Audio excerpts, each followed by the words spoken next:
technically, if you say you're speaking French. You can just say like if somebody ever like says, oh, why are you grunting and making that weird noise? You can say I'm learning French. Because technically that's the French word for one. You can deux trois.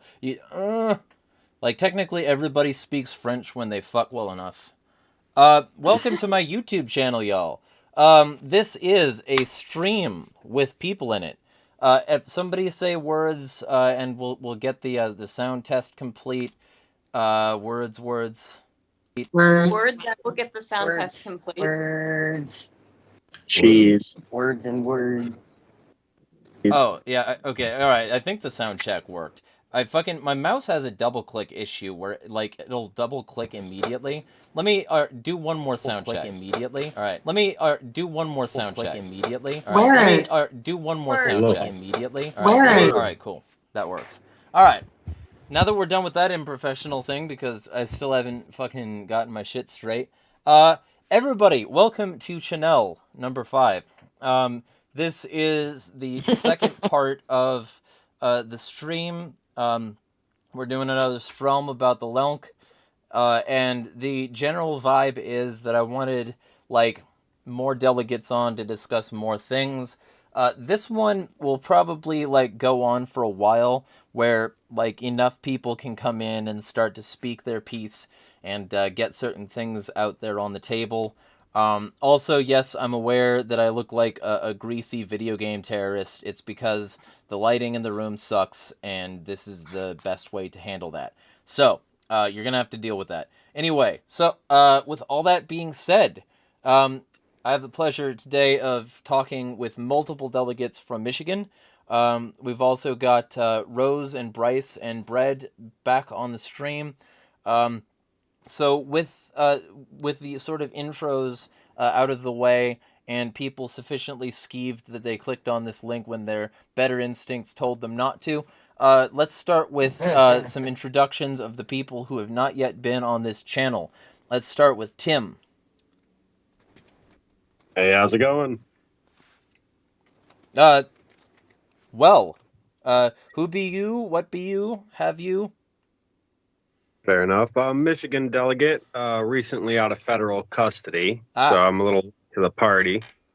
Yeah, so, like, talk about that a little, actually. That's interesting. Sure. That'll be your intro. I'm a felon. I'm not just any felon. I'm a domestic terrorist. Cool.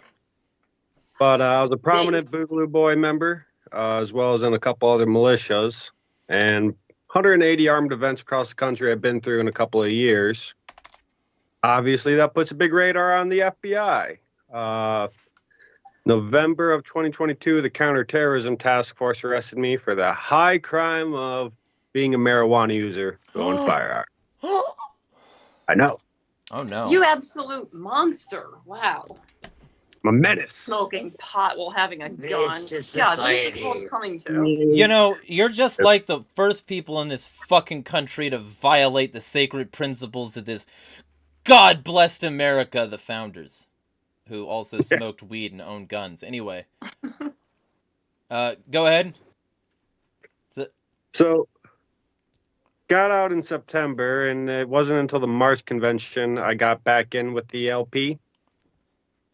And that was a little bit of a shit show, just in and of itself, but it's the LP. You gotta love the dumpster fire. It's why I come. Mm-hmm. Yeah. But then I started going to the Wayne County meetings, and that's where Andrew Chatterman is. Most everyone that still goes to those are Mises. So I was exposed to a bit more of a Mises bias for the past few months. And, their story is essentially everyone else who isn't Mises is self-destructing this party. So we got to teach them a lesson. And, they've lost their ability to be responsible. So no delegate seats for you. That was essentially the story I was getting told. And then when I actually got to the National Convention, as only being an alternate, out of the 74 delegates and alternates total, I think only 24 of us showed up. So immediate upgrade there. But yeah, I got to see that shit show of a plan play out firsthand. Very cool. But still navigating the whole inner politicalness of the LP right now. Staying an independent. I'm not going to get involved necessarily with either caucus. I definitely have found caucuses I'm a lot more friendly towards. But yeah, right now I'm still in that learning stage, because back before the arrest, I mean, I've done some armed security for Spike Cohen a couple of times. Been out with Joe Jorgensen once. But I'm going to be honest, just too fucked up on too many things to get into the delegation side of things on the party. So, with that being said, I think the new slogan for the Libertarian Party should be navigating the hole. So, with that being said, let us talk to Jenny. Is that Jamie? Jamie, yes. Jamie, sorry. So, go ahead. Just intros, background. Yeah, so Jamie Van Alstyne. I've been with the LP now since 2018. I came in with our Jeleno for Governor campaign, and I stuck around for some reason. I guess I'm a sucker. I was the chair of Wayne County up until 2022, when the big divide occurred. I was the chair of Wayne when Tim entered the LP originally. And I was seated with Wisconsin as a delegate because I knew of the shenanigans, and I planned ahead and worked really hard to make sure that we had some alternatives on deck, because we expected what happened to happen. The kerfuffle. The kerfuffle. Yeah, the great kerfuffling. So with that being said, let's go, Greg, if you're on. Hey there, how's it going? Reasonable, you? Pretty good, pretty good. Pretty tired. I was at the Motor City Pride earlier today, holding up signs for Chase Oliver. So I've got a bit of a sunburn now. We're I think everyone in the current call is white, so we all sympathize. We're all here for you, bro. Wear your sunblock. Yeah, right.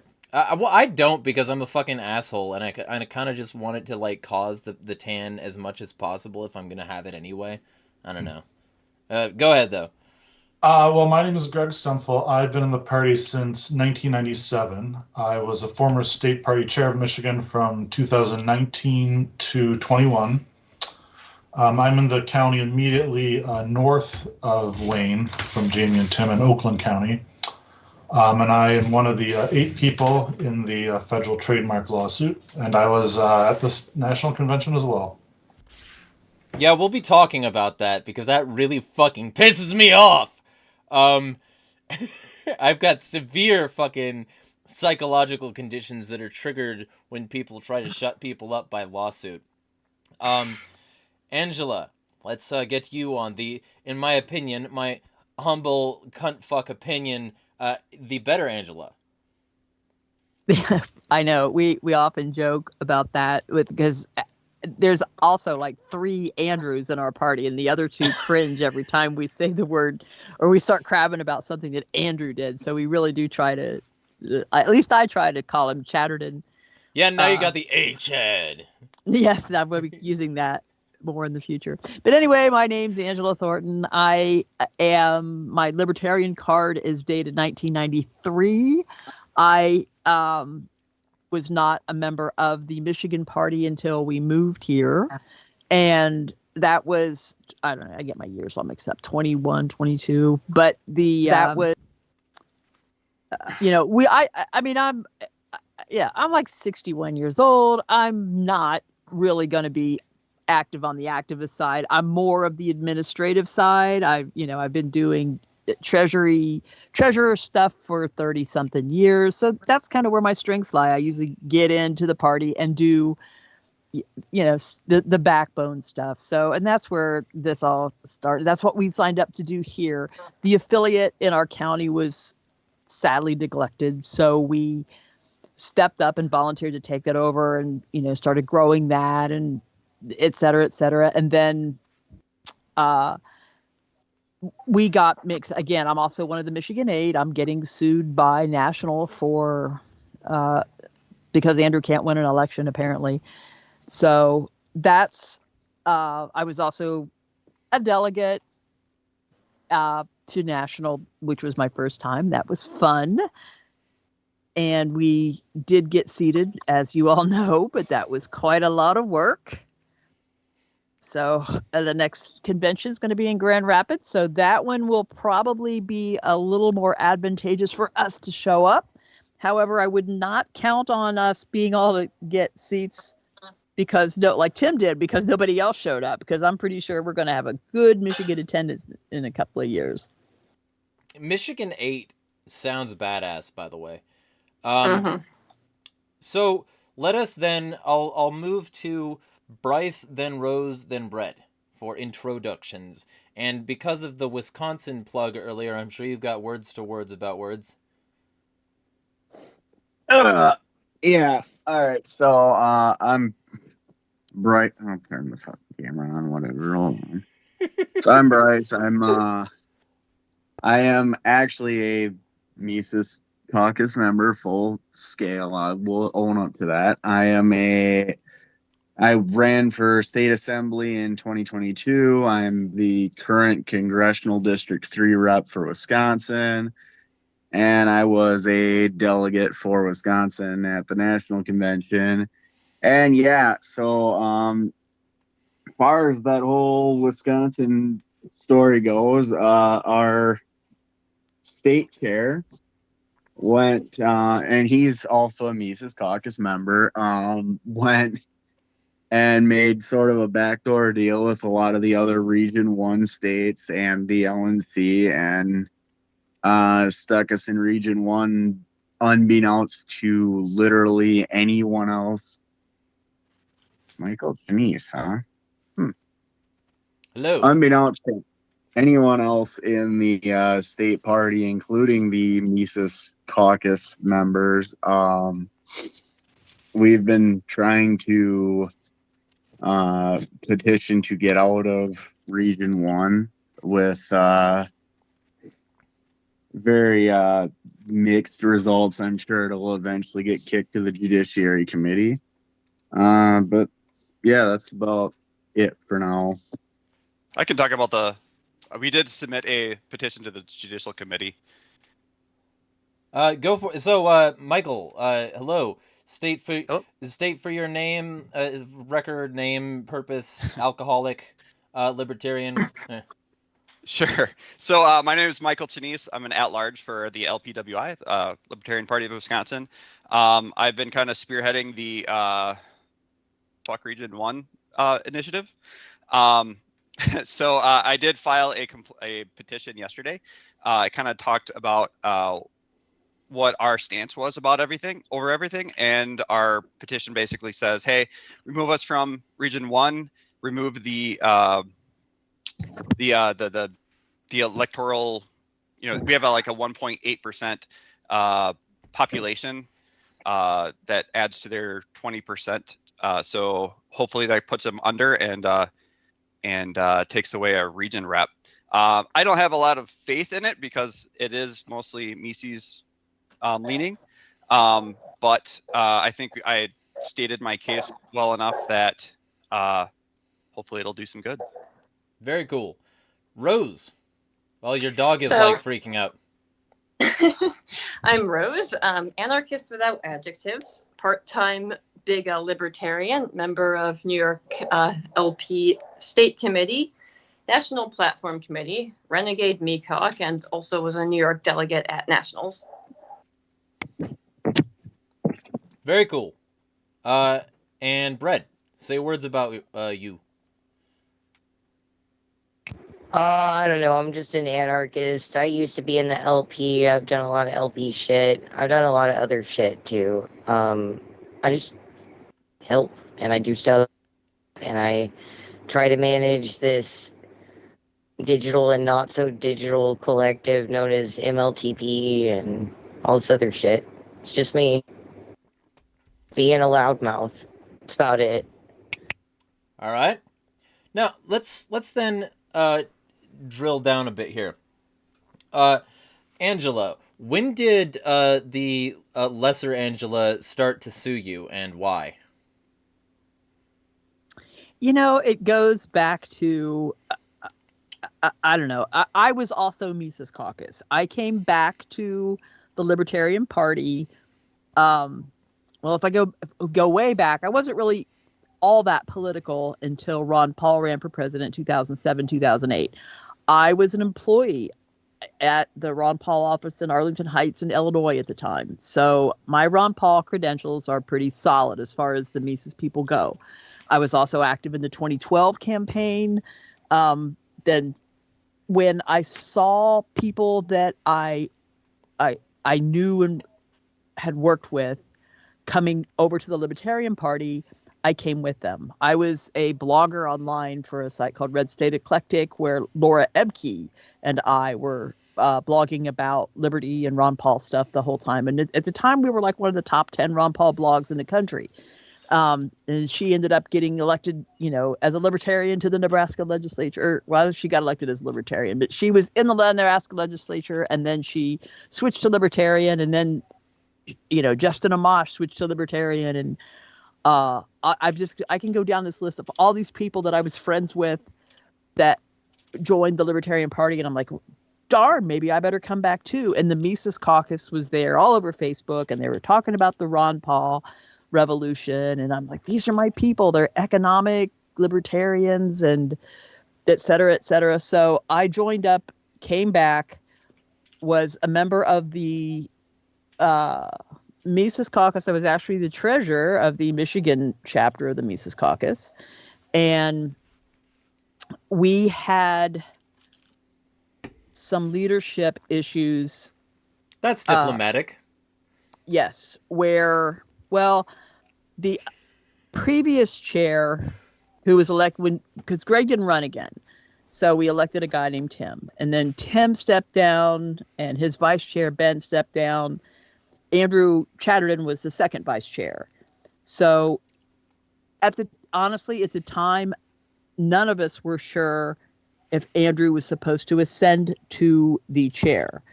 And I can say this because I was friends with Andrew at the time. I mean, we talked about this in a non-hostile tone. It was, we didn't know, nobody knew bylaws.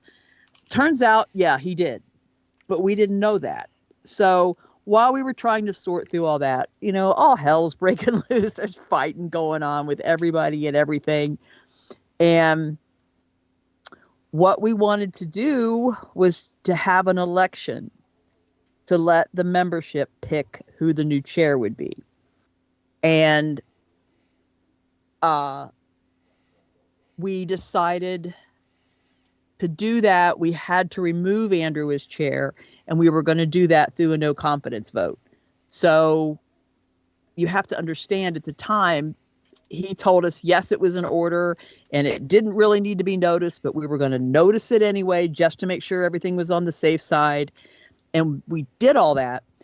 The other thing he told me was, and I didn't realize the significance of this at the time, but what he told me was, if I lose, I'll just appeal to the Judicial Committee.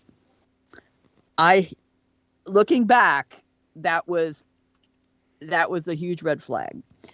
I wish my husband had joined the call, because one of the reasons he wanted to have this election was because Andrew had told him that Andrew did not want to let the regions appoint their representatives to the board. He wanted to handpick all the representatives to the board. So we did everything right, basically. We sent out a notice even though we weren't supposed to, and Andrew got voted out as chair. 4 months later, Andrew files an appeal with the Judicial Committee that the convention wasn't properly noticed, and that we were, that the elections that we did there were invalid, and that his removal as chair was invalid. The Judicial Committee ruled in his favor. And then National said, "Oh yeah, by the way, he's chair now. You're not, or none of you are in office," and that's the end of that. The membership, again, we have like 75% of the membership on our side. They did not vote for Andrew. They don't want him to be chair. They were like, well, no, look at that. If that was out of order, then let's have another election. So we had another, and there's so much more minutia that goes along with this. I'm really trying to give you the short version, but there's there's so much more. Yeah. Yeah. And so we ended up having another election, and Andrew refused to attend that. He held his own convention on the same day at a different location. And of course, they elected him chair. We elected Mike Saliba chair, and I was elected treasurer, and Jamie was elected as secretary, and all this. And that's when they sued us, was when we started raising money. Because we could raise money and they couldn't. So we started raising money, and they said, oh, enough of that. So they served us a cease and desist letter, which they actually served 2. I only saw 1, but I guess there were 2. And again, we were elected to these positions. We were elected to represent libertarians in Michigan. And we just decided that we were not going to allow National to bully us. We don't believe that National has any right to interfere in the state leadership issues. But that's, to answer your question, that's when they sued us, was when we decided that we were not going to respect their choice as to who our legitimate chair was going to be. Cool. All right. Well, we got Bigfoot back on the channel. Feel free to intro yourself, and then I want to hear from Michael about this motion.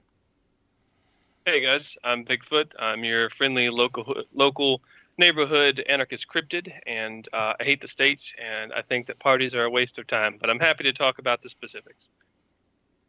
Michael, motion. You mean the petition? Yeah.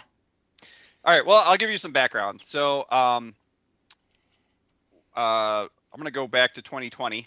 Our XCOM has always decided where the region was going to be. Granted, that doesn't always happen, the way we want. When the convention happens, agreements split apart and they come back together. So 2020, our current chair, Steve Ecker, he was on that call deciding our region. In 2022, we decided to change. So we put in a notice, of an agenda item of, hey, we want to vote on it. It was like a day or two before the XCOM, and people were pissed about the notice because everyone was really upset. There was a lot of things in play in 2022. And Stephen, what's his name? Joseph Eklund was the region representative for Region 6, which we eventually joined. He campaigned to all the states that were going to be involved, and he did all this work. And so when we wanted to change it, he was pissed off. So he had all of his, and he's a Mises guy, he brought all of his Mises friends to the XCOM. We voted on it. Again, this is not a normal thing for us. In 2024, since I was a delegate chair for the convention, what's his name? Tunowitz contacted me and said, hey, we're trying to get the region going, and their chair's not responding to me. And so I talked to the chair, or I just chatted with the chair. I'm like, hey, he's asking for it. He's asking for it. Because I thought it was just going to be a renewal, right? Because no one said anything. No big deal. So that was like a week or two before the XCOM, 3 weeks before the convention. Turns out our chair unilaterally signed the agreement and announced it on the XCOM the Sunday before the convention. We basically said we didn't, since we had no notification or anything like that, we didn't have a plan of action. So me and another guy were like, that's not right. Why didn't you contact us? That's not, we've always talked about it. Why would you sign it unilaterally? And we went over the bylaws that night, and we decided, hey, we need to combat this. He didn't have the authorization. In our bylaws, it says the chair can handle ordinary business, And we said, hell no, that is not an ordinary business. That is something that happens every 2 years. We have 4 years, 4 years of history on this, and no, this is not right. The region also, the regional agreement also has a financial clause. It basically says we can open a negotiation with the region to pay the travel expenses of the region people. And another part of our bylaws is that basically states the XCOM can handle the financial affairs, anything and the funds and anything like that. So again, he didn't have the authorization. We had a meeting the next day because again, we could compile our thoughts. We had every at-large, every officer, and all but one region represented. So that's probably the second biggest turnout of our XCOM ever. We decided unilaterally, unanimously, other than the chair, that you didn't have the authorization and that you need to rescind. He did not. So I did, and I messaged the secretary. I messaged all of our XCOM, or not messaged, but emailed, and said, "Hey, here's the deal. This is null and void. He didn't have authorization." And the secretary basically said, "Have a nice day. The region has already been filed." Yeah. Hey, real quick, Bryce, could you say some words about that?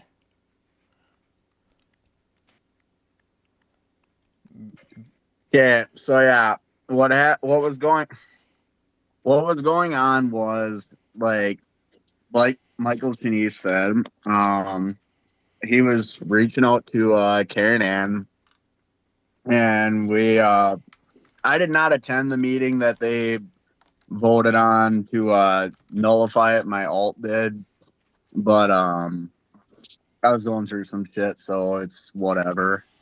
But yeah, and yeah, she was literally basically just going, "Have a nice day. A proper region was formed," was her exact words, and she just repeated that over and over and over and over again. It's like, what the fuck? So yeah, that's and our chair was stonewalling us, and he didn't respond to us until we saw him at the convention. He said he had a medical issue, which okay, he does have medical issues, fine, but he didn't do what he was supposed to do. He didn't respond to us. He didn't do anything. And let me have this too. So at our convention, we decided delegates, as you know. And I said, "Hey, Steve, you should be a delegate." He said, "No, like be an alternate. And if you're an alternate, then if we need you, you can be our delegate." He said, "No, I'm going to be doing chair things." All right. So he goes to Minnesota the next week for that convention, and I think that's when the deal kind of was formed, and Caroline Harlos promised to tickle his balls or something. I don't know. Allegedly. And he was a delegate from Minnesota. Yeah.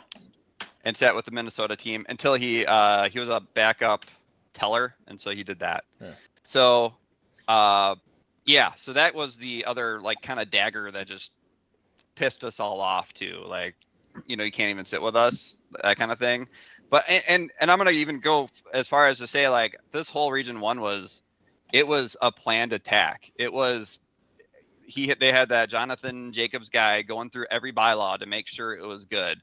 The next day when we said, "Hey, this is bullshit," Jonathan Jacobs was the first person to say the meeting that we had was not correct. Like, how do you know that? Like, so obviously Stephen Ecker was talking to people outside the party and talked to them more than us about the regional agreement. So again, we're pissed. Like, yeah. And like I was alluding to earlier, even the Mises Caucus people in Wisconsin were completely kept out of the loop. We had no fucking idea what Stephen was doing. So the meeting that he was initially alluding to, where Stephen told us that we were in Region 1, was on the 20th of last month, and like completely fucking blindsided the entire fucking XCOM. It's like, okay, Cool. Dave and Dana, introduce yourself. And then we'll get to Rose real quick. Hi, I'm Dave Canny, and I'm Angela's husband. I've heard my name mentioned in vain, so I thought I would jump on. And I'll briefly hit on your original question of Angela suing us. I'm one of the 8, proud member of the Michigan 8, and it does go back to that convention where where there was the motion to remove, and I wrote the motion of no confidence that wound up removing Andrew. And my reason for writing that motion, my personal reason for writing that, was solely because Andrew, as he stepped into that chair role, had determined that he was not going to put election of district reps on the agenda for the next meeting. He wanted to appoint those reps himself. And I felt absolutely, it's like members' rights to vote, make decisions is number one for me. And I got him to go along with that motion of no confidence, as I allowed him to see that as kind of a way to validate his move to regional chair. I felt anything but that was true, but it worked. And we had the motion, and we did elect vice chairs as well as district reps at that meeting. And we function that way as a state affiliate for the next several months through the election cycle. Once the election passed, Andrew and JJ and company, with no doubt Karen Ann's valuable assistance, put together the appeal to the 3 members, the 3 Mises members of the JC, who overturned the whole thing. They went against 3 parliamentarians in some aspects, and they basically just reinstalled Andrew as chair. And we wound up the board that was functioning as chair. I was a member of that board at the time for short, a little bit longer. And we were really at where we go with this. And as we learn more and more about the JC decision, things like Andrew Chatterton personally, or through the Mises Caucus, paying JJ to be a witness in that hearing, and then having the JC use that paid testimony from the Mises Caucus as the main issue and as the main reason for ruling the way they did. It was pretty convoluted. And we said, wait a minute, this is just altogether bad. The JC is biased. The JC members should have recused themselves.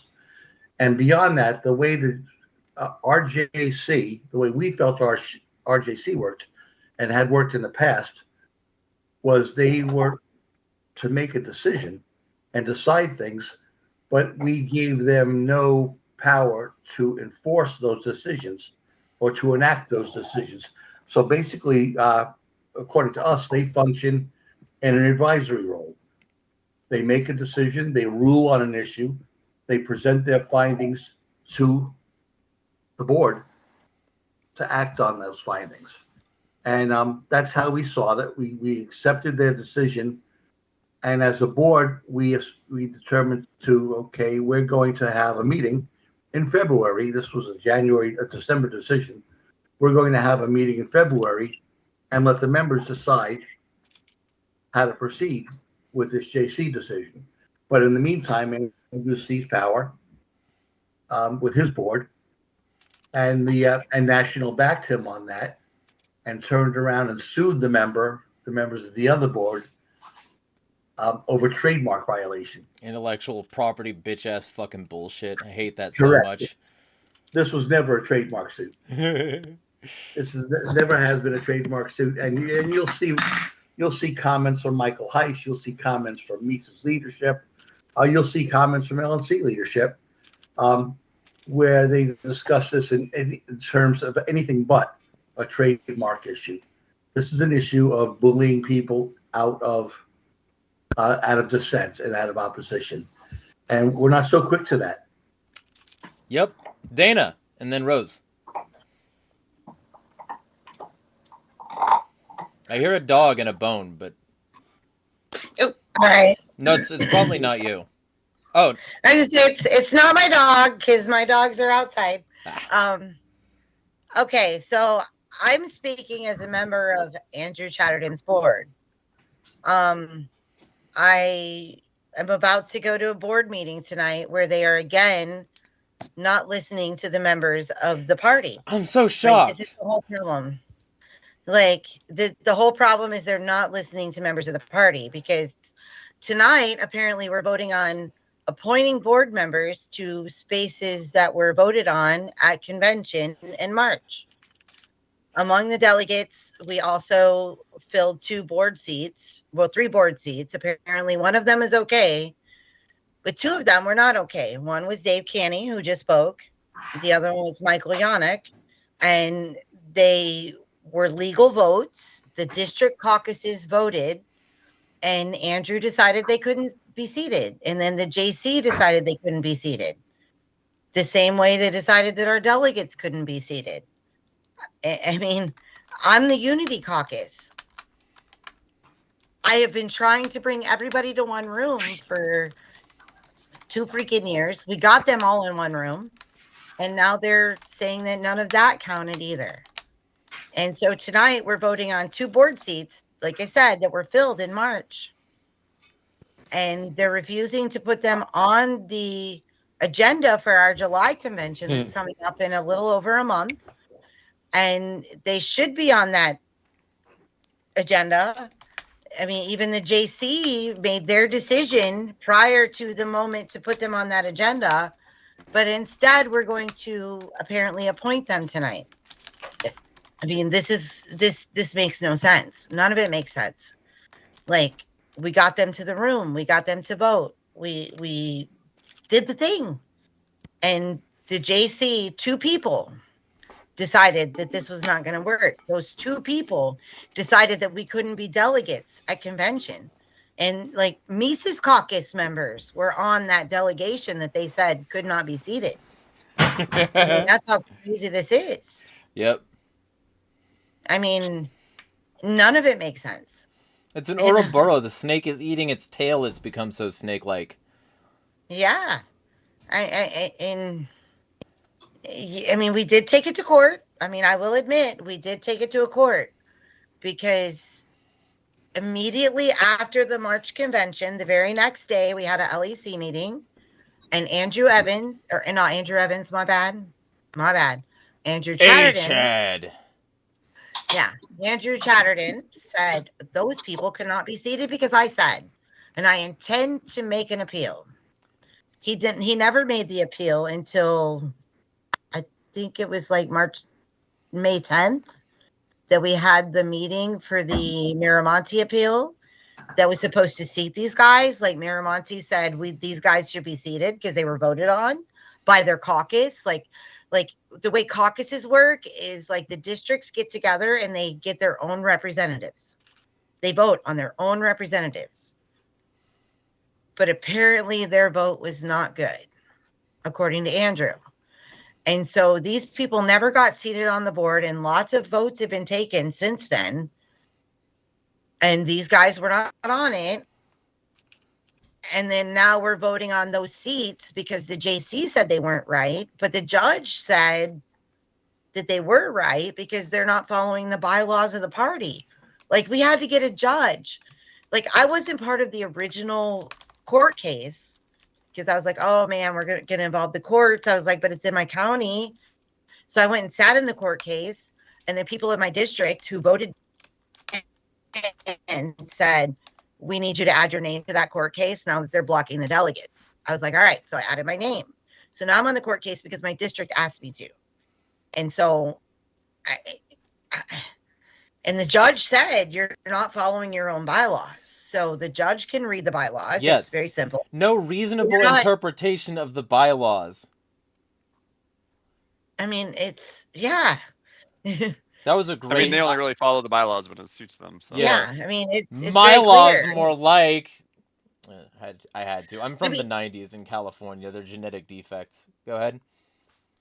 I mean, he even, like, if you sat there in the courtroom, Judge Gauthier, who I hate judges, but he's my county judge in the circuit court that I don't fucking hate, which is really weird because I hate all judges, but he's really pretty good. And I hate to say that, it makes me feel like dirty. But anyway, he was like, you know, he asked Andrew during the original court case, when he rolled, it said, you know, you guys didn't do your internal stuff. Once you're done with your internal stuff, bring it back to me. That's how we got the injunction, right? He asked Andrew, he goes, well, is this within the power of your judicial committee? And Andrew said, no, it's not. So the very thing they did, the very thing that Andrew said was okay by the time he got to national, he admitted in court that day was not okay, that they didn't have that power. They don't have the power to do county bylaws. They only have the power to rule on state bylaws. And Macomb County didn't violate state bylaws. And I'm going to tell you right now, as a person who may or may not get my own affiliate disaffiliated, we just did the same thing Macomb did. We literally just did it. The same thing that they're trying to say was illegal votes on a board. It just happened in my own county days ago. Our original establishment that we were going to have was not reopened for the year because of lack of staff. So we couldn't go there. So my chair calls up. He's like, we got to do a lot of shit. Hang on.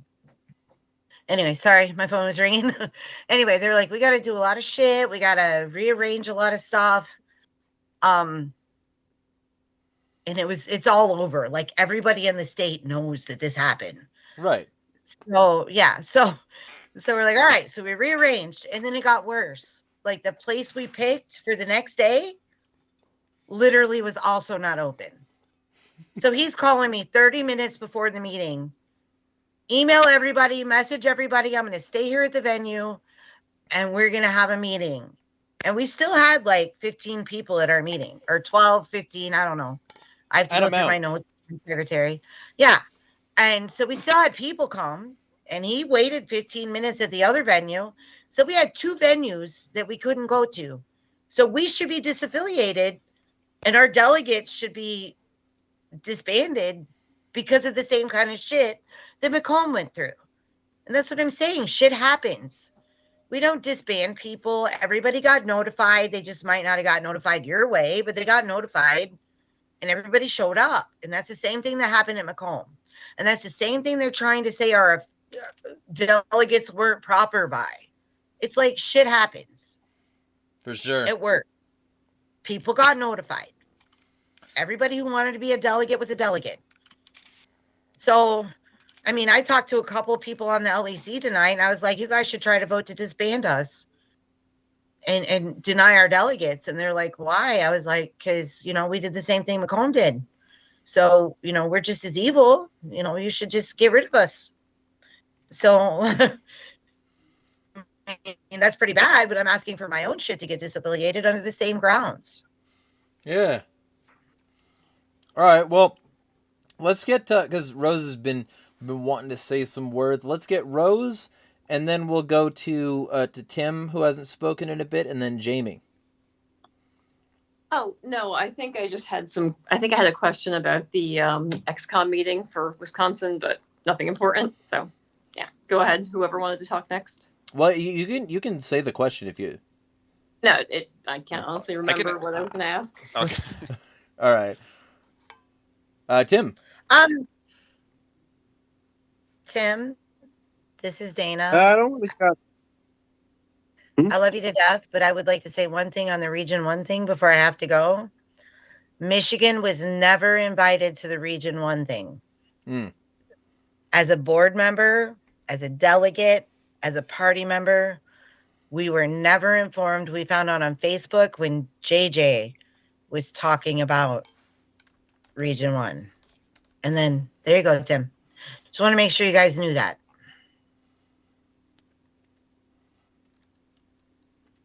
All right. You know, I really got to add is, like I said, I'm still newer to the whole the politics of the party.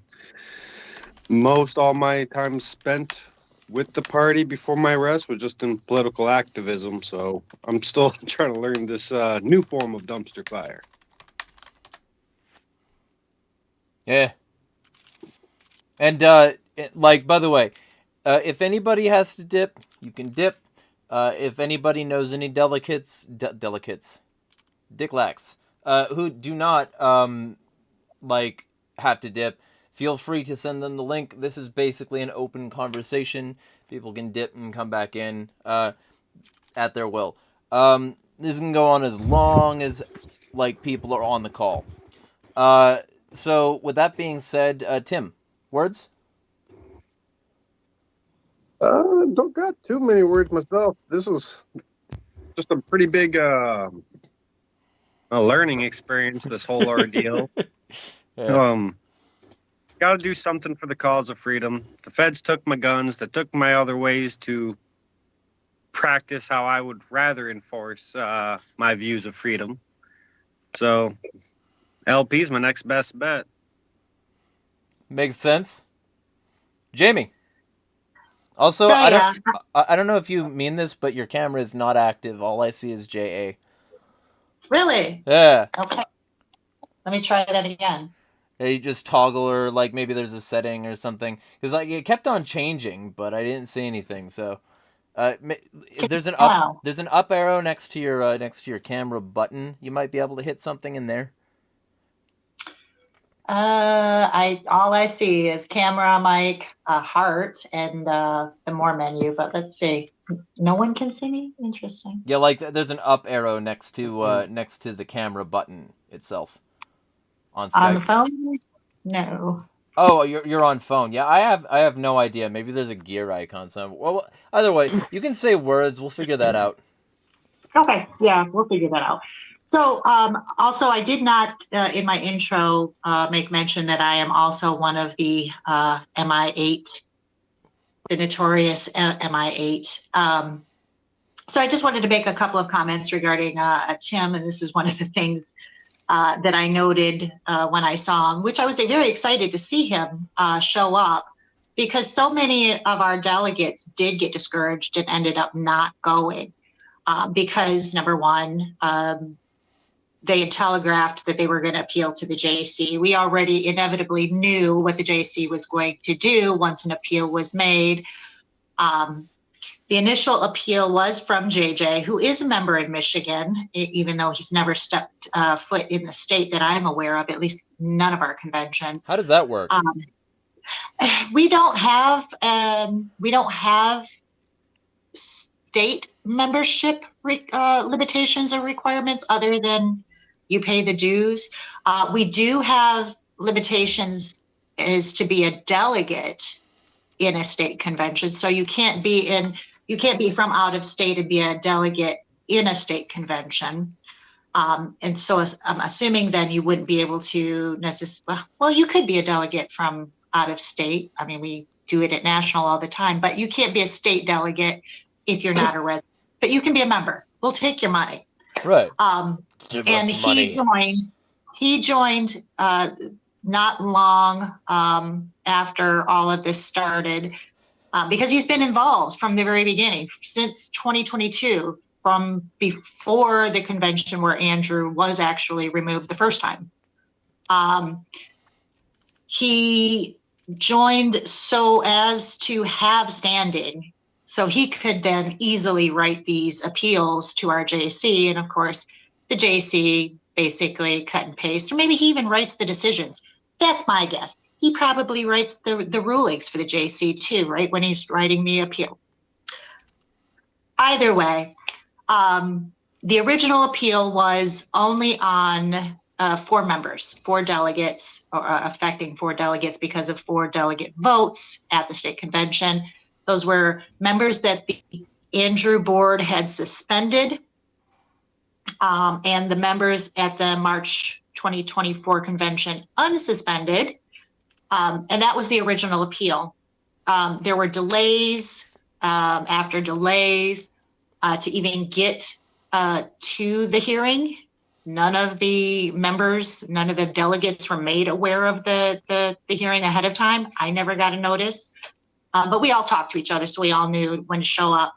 But I already knew that the Macomb situation was going to come up because JJ had already filed an appeal to the National Credentials Committee almost immediately following the convention, which called into question the legitimacy of the Macomb delegates' votes, and basically said we don't want anybody seated.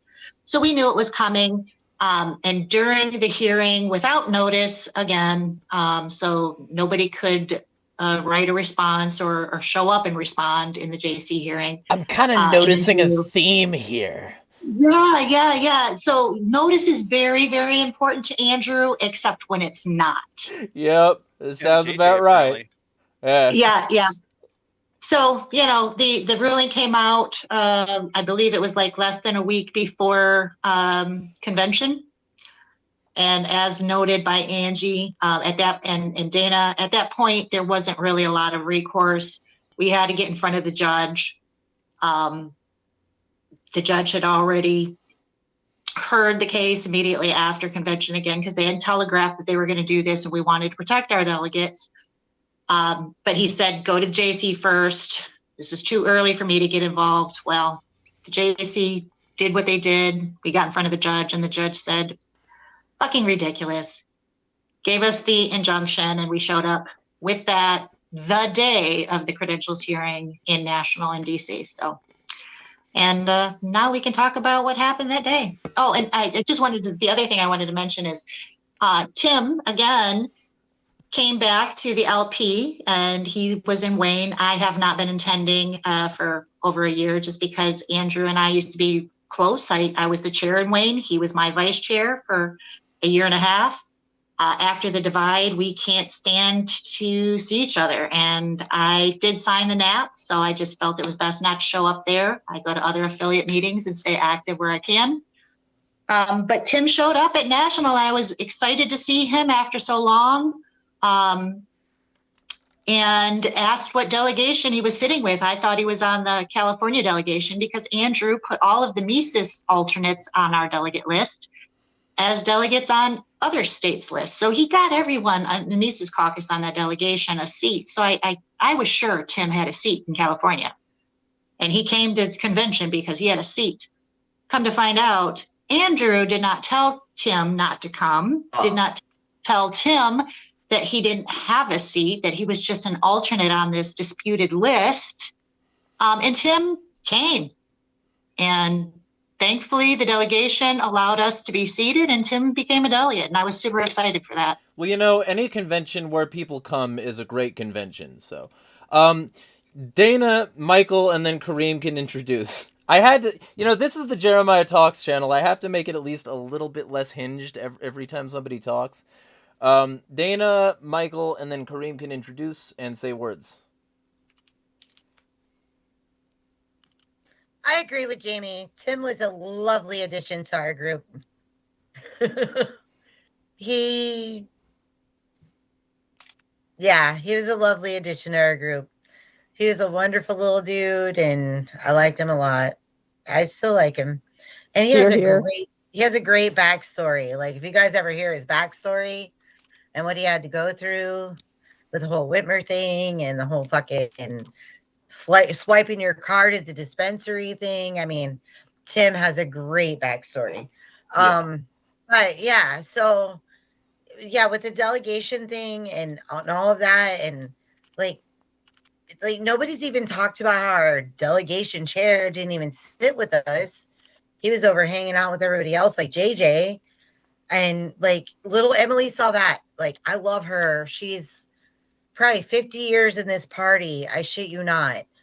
Emily had to go like grab Andrew off the microphone and take him to the table to pick up our little chits to vote. I mean, it was so cute because she's so little and he's so big, and she took him over there. She's like, this is your job and you have to do it. And she made him do it. And then watching Andrew pick up the chits all the way through the thing. I mean, it was wonderful. But yeah, I mean, this is what we're going through in Michigan, where a lot of lies are being told and nobody's listening to the people because we haven't talked out enough, I guess. Well, here's your chance, because this channel, like, I'm the fucking asshole like so many people hate, so I have no problem talking to literally everybody. Like, fucking, what are they gonna do? Like, not watch me harder? Like, so the general thing is, like, I want people's, like, full perspectives. I even fucking personally invited Mises people, like, who might not even be on, like, y'all's side to the discussion table, and, like, none of them reached out to me personally, so it's like, I don't know. Like, I mean, I didn't personally invite them, but like, some folks posed the proposition in a Mises Caucus meeting that was being had, and I'm not gonna put those people on blast. But what I will say, like, because those people are good people. But what I will say is that it's surprisingly to exactly nobody been paying attention went nowhere, because, like, those people have very specific image they're trying to maintain, and they can't be seen with me. I'm the rabble. So, Michael, and then Kareem. So I got two things. First of all, in that credentials meeting, I know someone was court ordered not to say anything, but he basically said, "I'm not going to say anything, but this guy's going to say something," and that is not a thing that you can do. Mm-hmm. And did anything come of that legally? Not that we love to bring the legal card into this, but did anything happen from that? If I may speak to that, we have not yet been back in front of the judge. But we're not done yet. Honestly, don't know if we're going to pursue that, because one thing you don't want to do is irritate the judge. You don't want to start having him think that you're using him as a weapon, et cetera, et cetera. So I'm not sure, because we did get seated. I'm not sure if it would be worth it to point out that Andrew technically violated that. But we do have some other things we're going back in front of the judge for. And if it comes up then oh well, it'll be interesting to see what happens. NYPA kind of thing, like, not your personal army. You don't want to make it seem like you're just leveraging shit. Exactly. I mean, when we have a lawyer, we have to, we pay him a lot of money, so we kind of have to listen to what he says. Well, at least I think we should listen to what he says. If we're going to pay him, it seems maybe stupid not to take his advice. But yeah. So yeah, and I just don't. Because obviously we would all love to see Andrew Chatterton go to jail for a long time, but that's probably not going to happen just as a result of what happened at convention. But there certainly was an appetite for that, because we're so tired of seeing him do anything he wants to do and never, ever getting called out for it. It's like he never gets held responsible for anything. Nobody breaks bylaws except for us. Everything he does is always right by the book. We've seen, just like 2 or 3 meetings ago, he was asking us the simplest question of I think it was a motion to adjourn, maybe. Like, is a motion to adjourn debatable? Which is really basic stuff.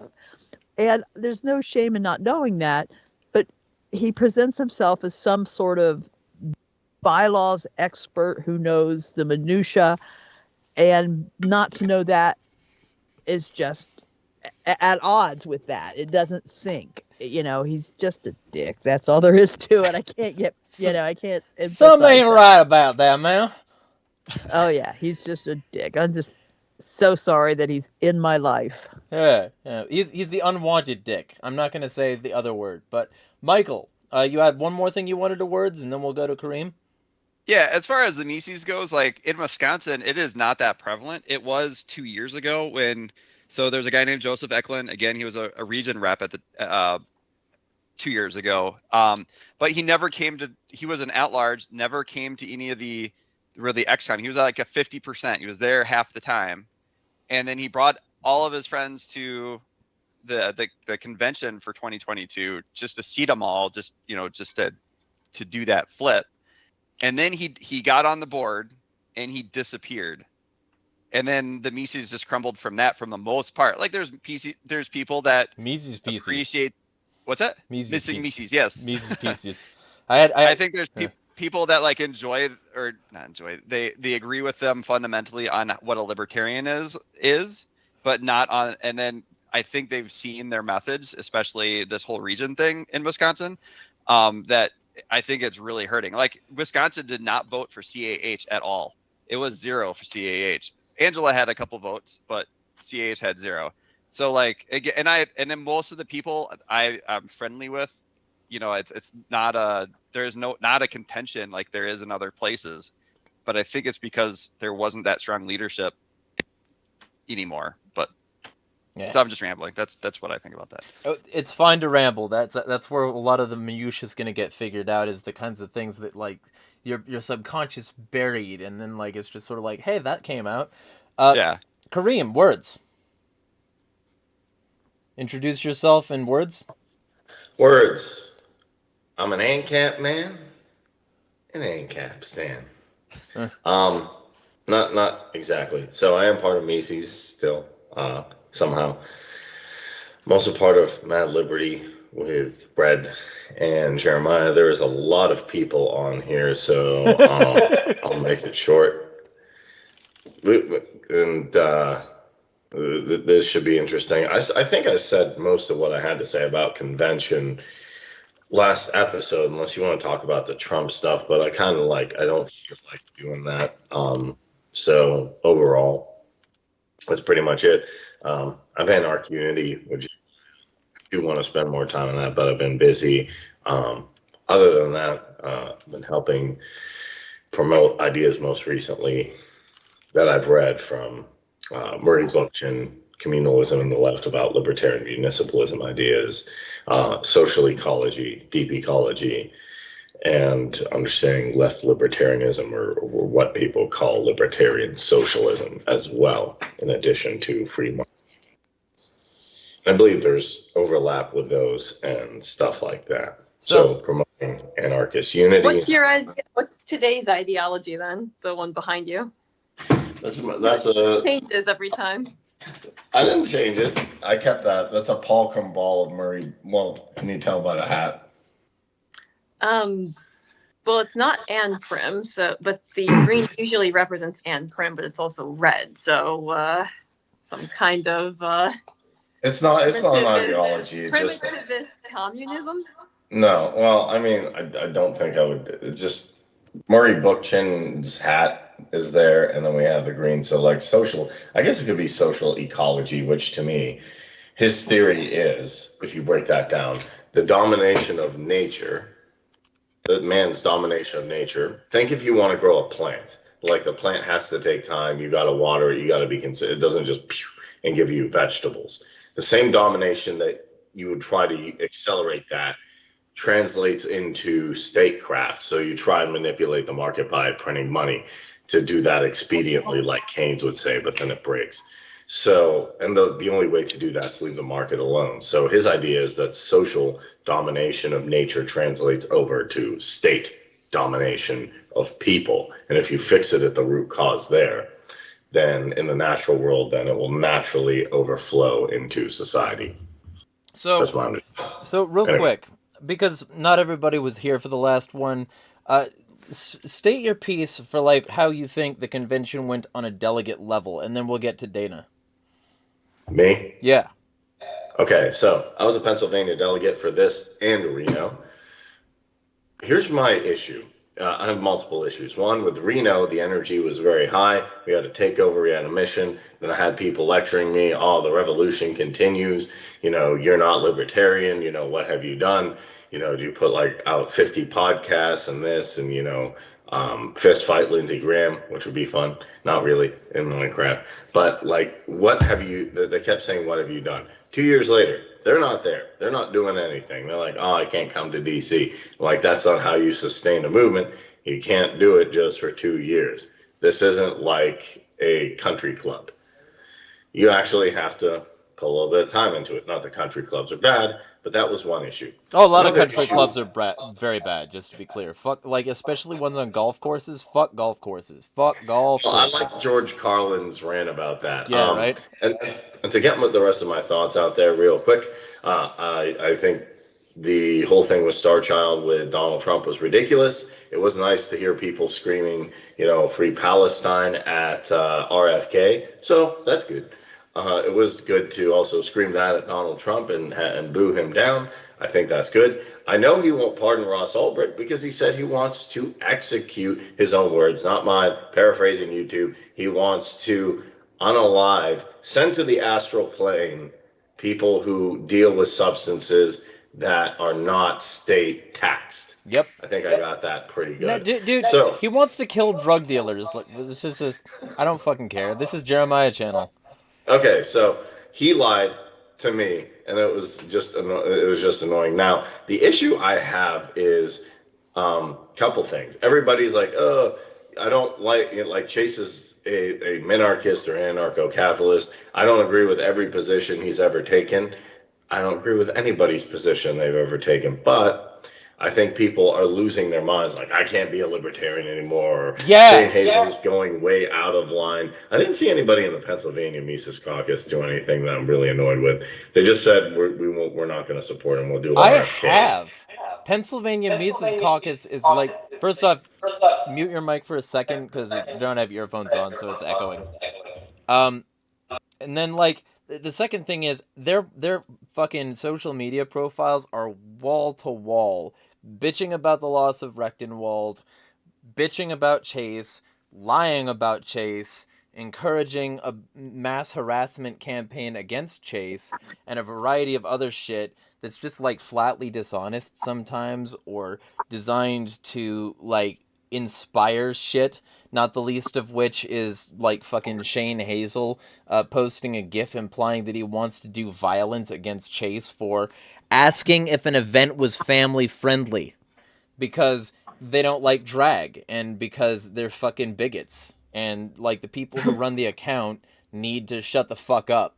So I have plenty of issue with the Pennsylvania Mises Caucus, but that's just me taking off my sort of pseudo-journalistic cap to, like, you know, like, be a fucking cunt for a second because I had to. Go ahead. Scott Horton also, and me and Scott Horton actually got into a very, very, very heated argument to the point where Dave Smith even walked over because on 2 occasions I was chanting at Trump, and then I was going over and I was telling him about protests I'd gone to for pro-Palestine. And he said, chanting and all these protests are dirty hippies and commie shit. And I'm like, Scott, it's pro-peace movement. Like, you have to educate people on what's going on. And the people who say it doesn't happen in a day, aren't you free market guys? Like, you don't put a monetary policy in and then you become a billionaire the next day. It takes time. So you need to understand the law of diminished returns. Yeah. That things take long, or you need to have high time preference. Low time preference. Yeah. Low time preference. You need to have low time preference on these things so people don't know what they don't know. Not everybody will look it up. And funny enough, his suggestion was, why don't you block a senator's house? I'm like, dude, they will arrest you. Like, you block Lindsey Graham's house, I guarantee he'll arrest you and call the SWAT team. So unless you're prepared to pay my bill, Scott, you're watching this, don't do it. I'm going to debate him on that. That was kind of bad. But I got to see Maj. Brett got to see Maj. That was cool. Got to hang out with Jack and Foe. That was cool. I like those guys. Well, Maj is a massive bigot, so I don't think he's that bad. He is. Yeah, fuck Maj. I haven't had Fuck issue him. with No, him, no, too. no, no, no, no. No, fuck him. Yeah. I used to like Maj. I used to really like him, but he is a two-faced motherfucker. Okay. Is it because, okay, look, I'm all for, here's the thing. I know he has a shirt that says F your pronouns. I don't really, He cashes in on the culture war. Yeah, at other people's expense. Fuck him. That is not at all the person that I thought I was fucking meeting and stuff like that in the past. That's not the person that I interviewed. That's not the kind of shit he was trying to. Yeah, no. Yeah. Started out good, went straight fucking down. Fuck it. That's disappointing because, yeah, when I first saw him a couple years ago, he was really cool. Like, I'm glad that people are starting to do outreach to, like, inner city communities who have been systematically oppressed by police for decades, if not centuries. Good work there. Yeah. It's great. It's just, that's the thing. Like, I don't. We've lost a lot of really great people they're mostly to this. Good, but yeah, it is disappointing when they've decided to get involved in the culture war bullshit, which I wish. Well, yeah, because it just leads you into authoritarianism. You have to drop your principles to participate in the culture war. You have to. Yeah. I just, Well, and it's just so It's not even deliberately it's and useless. needlessly divisive that I mean, I'm convinced most of it is manufactured in order to divide us in the first place. correct. And I tried Yeah. to explain this to other libertarians too. I'm like, this Yeah. stuff is being wielded deliberately to divide us. But It's a Hegelian Oh, yeah. dialectic. You get Understand Christians, yeah. It's Hegelian dialectic. You get Christians to say, "Oh, it's the trans LGBT, they're coming," and then you get the LGBT to say this. Get militias, which I'm not against militias, but it's the right, and then you get these people fighting, and then you divide it among other subgroups. Jewish, Muslim, people who are upper class, lower class. People who are this, that, the other, and you get people to fight. And if people keep fighting, they'll never know the ruling class. It's the same. Actually, see, the even worse problem I have. Like, look, if you own, I bought this kombucha. I don't feel like having an argument. Is this personal or public or private property? Or if it's public, I probably don't own it. But if personal and private property are the same thing, I don't feel like fighting over that. We'll get to that on some other point because Dana has to book soon, and I don't want to Yeah. Dana, you got your hand up? I don't want to go on a rant. So that's my convention winner. I have to get to an LEC meeting soon and learn how we're going to fill seats that were already filled, but the JC said they're not filled. So basically, everything that you've been told is a lie. And I say that as a board member on Andrew's board. We're filling seats that were already filled tonight, apparently. We just learned 2 days ago because notice is sacrosanct, unless it's not sacrosanct. Notice is variable, even though everything that we're dealing with is based on notice. So, there's a lot of shit going on here.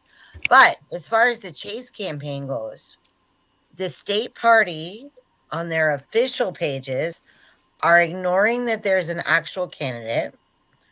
And they've come over to my page that I run, which is the LEC, or the Libertarians in Michigan discussion page is an unofficial page.